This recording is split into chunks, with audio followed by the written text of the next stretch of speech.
और अब सीधे लिए चलते आपको बीजेपी सांसद सुशील मोदी की। इसके पूर्व उन्होंने एंटीसिपेटरी बेल के लिए अग्रिम जमानत के लिए भी उन्होंने प्रयास किया, लेकिन जिला न्यायालय ने खारिज कर दिया।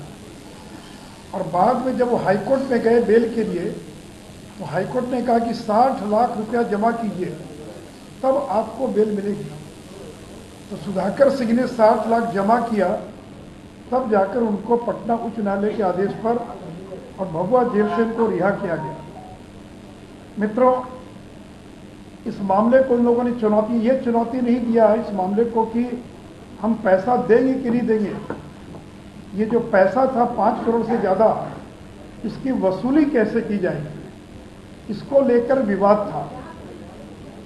तो अभी भी सुधाकर सिंह का राज्य सरकार पर 5 करोड़ 31 लाख, और अगर 12 साल का ब्याज जोड़ लें तो 12 करोड़ से ज़्यादा का बकाया है।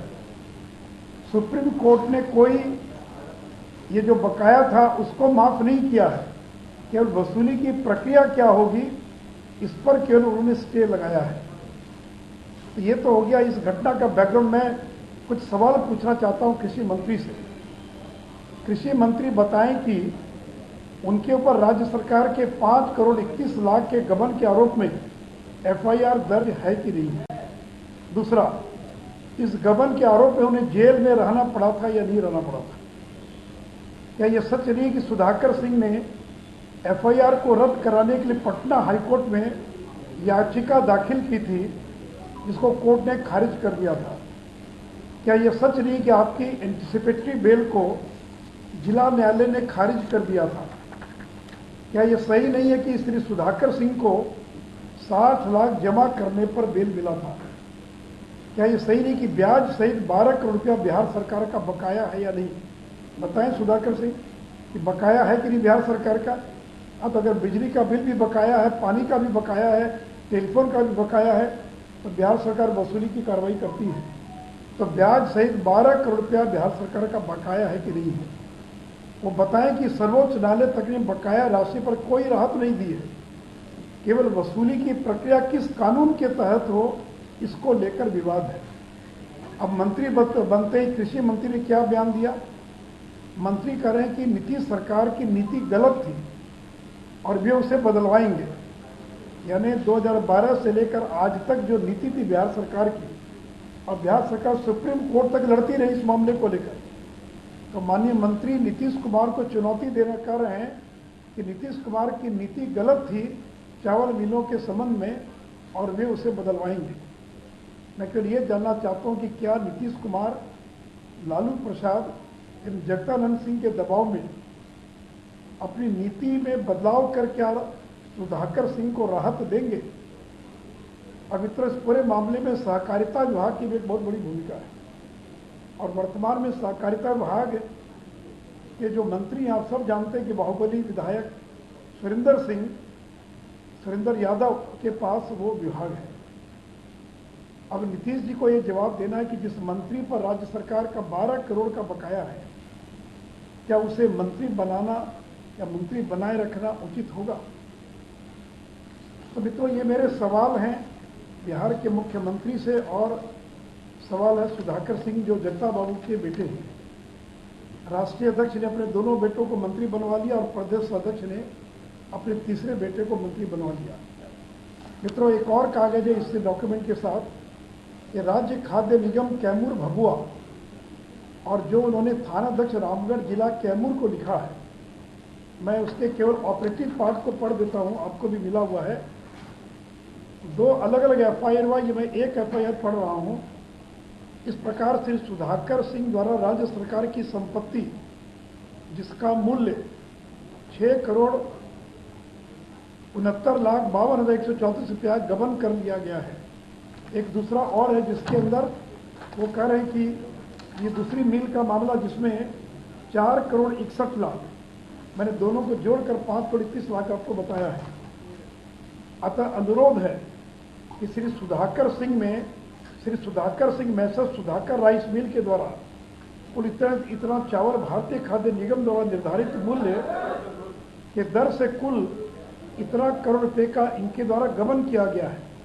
जो राज्य सरकार की संपत्ति है का गबन करते हुए इनके द्वारा आपराधिक कार्य किया गया है। अतः उपयुक्त राज्य सरकार की संपत्ति को इनके द्वारा बेचकर गबन करने के आरोप में इनके विरुद्ध प्राथमिकी दर्ज करने की कृपा की है। मेरे मित्रों, एक राज्य सरकार में एक ऐसा व्यक्ति मंत्री बना हुआ है जिस पर ब्याज सहित ब्याज सरकार का 12 करोड़ का बकाया है, जिसने स्टेट फूड कॉरपोरेशन ने उनको धान दिया, उसको कूट कर चावल जमा करना था, उन्होंने चावल जमा नहीं किया, और जब चावल जमा नहीं किया तो उन पर 2 FIR दर्ज हुआ और 5 करोड़ 31 लाख रुपए से ज़्यादा का राज्य खाद्य निगम का उनके ऊपर बकाया है। उनको इस आरोप में जेल जाना पड़ा। FIR की क्वेश्चनिंग हुई तो FIR भी क्वेश्चन नहीं हुआ, एंटीसिपेटरी बेल नहीं मिला, 60 लाख रुपए का चेक जमा करना पड़ा, तब जाकर उनको बेल मिला, और अभी भी उन पर यह राशि बकाया है। सुप्रीम कोर्ट ने कोई ये नहीं कहा कि आपको राशि नहीं देना है, यानी कानून में वसूली की कई प्रक्रिया है। एक PDR एक्ट है, तो ये कोर्ट में गए कि PDR एक्ट के तहत वसूली नहीं की जा सकती, तो वसूली का तरीका क्या हो, केवल इसको लेकर विवाद है। ये कोई विवाद नहीं कि बकाया है कि नहीं है, इनको नहीं देना है, या कोर्ट ने ये नहीं कहा कि इनको पैसा नहीं जमा करना है।